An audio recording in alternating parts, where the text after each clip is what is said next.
As injury begins to occur, this ST segment, more specifically the J point right there, goes upwards. That's our sign of an injury pattern, of a myocardial infarction. As it worsens, you can end up with this really sad looking J point, very elevated, way up here. Does that make sense?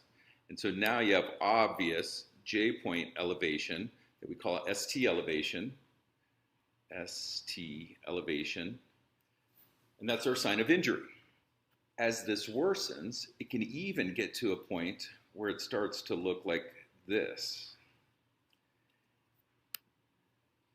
And you notice where your J point is, way up here, but it's gone up so high, so thoroughly, that what used to be an S wave here no longer crosses the isoelectric line.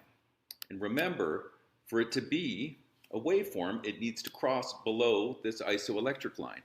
So this S wave that used to exist here no longer does. That is no longer an S wave in this concept here. That elevation became so high that now the QRS complex is an R wave only, followed by this J point elevation way up to there. This is what we mean by terminal QRS distortion.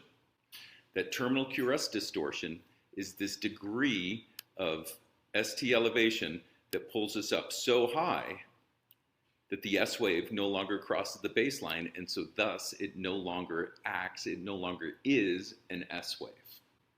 This is much more likely to be associated with something ischemic as compared to something like early repolarization or something more benign like that.